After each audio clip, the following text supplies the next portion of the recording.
ഈ പരിപാടി കേവല വിനോദത്തിനായി മാത്രം നിർമ്മിക്കപ്പെട്ടതാണ്. ഈ കഥയിൽ ചിത്രീകരിച്ചിരിക്കുന്ന കഥാപാത്രങ്ങൾ, അവരുടെ പേരുകൾ, സ്ഥലങ്ങൾ, സംഭവങ്ങൾ മുതലായവയെല്ലാം സാങ്കല്പിക മാത്രം. ആയതിനാൽ ജീവിച്ചിരിക്കുന്നവരോ മരിച്ചവരോ ആയ യാതൊന്നുമായി ഇവയ്ക്ക് യാതൊരു വിധ ബന്ധവുമില്ല. ഏതെങ്കിലും തരത്തിലുള്ള സാമ്യം തോന്നുന്നുണ്ടെങ്കിൽ അത് തികച്ചും യാദൃശ്ചികം മാത്രം.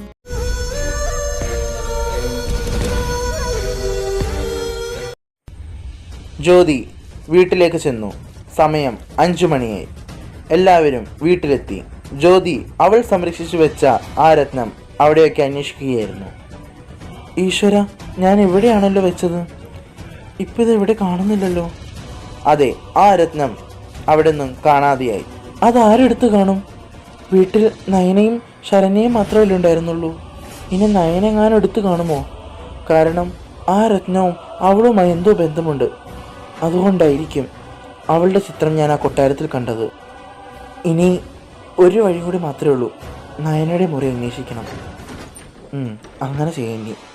ജ്യോതി നയനയുടെ മുറിയിൽ അന്വേഷിക്കാമെന്ന് തീരുമാനമെടുക്കുന്നു. ആ മോളെ ജ്യോതി, എങ്ങോട്ട് പോവുക?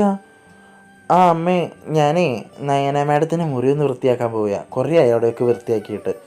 അപ്പോൾ ഞാൻ അവിടെ നിന്ന് വൃത്തിയാക്കിയിട്ട് വരാം. ജ്യോതി നയനയുടെ മുറിയിലേക്ക് പോകുന്നു. അവിടെയെല്ലാം അന്വേഷിക്കുവാൻ തുടങ്ങി. ഇവിടെയൊന്നും കാണുന്നില്ലല്ലോ. ഇനി നയനയല്ലേ എടുത്തത്? ഞാൻ കുറേ അന്വേഷിച്ചുകൂടാ. അപ്പോൾ അവിടേക്ക് നയന വന്നു. ആ ജ്യോതി, എന്താ എൻ്റെ മുറിയിൽ കാര്യം? ആ നയന മാഡം, ഇവിടെ കുറേ ആയില്ല ഇപ്പോൾ അടിച്ചുവാരി വൃത്തിയാക്കിയിട്ട്. അപ്പം ഞാൻ കരുതി ഈ റൂമൊക്കെ ഒന്ന് അടിച്ചുവാരി വൃത്തിയാക്കാമെന്ന്. ആണോ? എങ്കിൽ ഞാനെന്നാൽ പുറത്തേക്ക് പോവാം. ശരി എന്നാൽ. ശരി നയന മാഡം. രാത്രി രവിയുടെ അനിയൻ രാഹുൽ പൗർണമിപുരം കൊട്ടാരത്തിൻ്റെ പുറകിൽ ഫോൺ വിളിക്കുകയായിരുന്നു. ആ എടാ, നീ ഇങ്ങോട്ടേക്ക് വാടാ. ഞാൻ നിന്നെ എത്ര പ്രാവശ്യം വിളിക്കുന്നു ഈ വീട്ടിലേക്ക്. നമ്മുടെ ഫാമിലീനെ പരിചയപ്പെട്ടിരിക്കാമല്ലോ. പിന്നെന്താണ്? ആ എടാ, ഞാൻ അങ്ങോട്ടേക്ക് വിളിക്കാം കേട്ടോ. ശരി ശരി. ആരവിടെ? ആരാന്ന് ചോദിച്ചേ? രാഹുൽ ഒരു കാഴ്ച കണ്ട് ഭയക്കുന്നു. അച്ഛാ അച്ഛാ! രാഹുൽ അവിടെ നിന്നും ഓടി. അപ്പോൾ അവിടേക്ക് നയന മുൻപിൽ വന്നു. എന്താ രാഹുൽ, നീ പേടിച്ചോടുന്നേ? എന്ത് പറ്റി?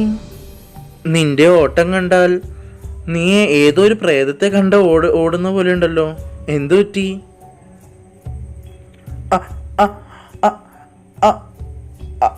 അവിടെ ഒരു പ്രേതത്തെ ഞാൻ കണ്ടു. മുടിയൊക്കെ അഴിച്ച് ഒരു പ്രേതരൂപം. കൈ കാണുമ്പോൾ ഒരു പ്രായമായ സ്ത്രീയുടെ രൂപം പോലെ. നാളെ കാണൂ വാസുകിയിൽ. ഇനി നാഗവും ചുടലയും തമ്മിലുള്ള യുദ്ധം. എങ്ങനെയായിരിക്കും നയന അവളുടെ പ്രതികാരം പൂർത്തിയാക്കുക? കാത്തിരുന്ന് കാണൂ വാസുകി. നാളെ രാത്രി 9 മണിക്ക് SHD സ്റ്റുഡിയോസിൽ. മറക്കാതെ കാണുക.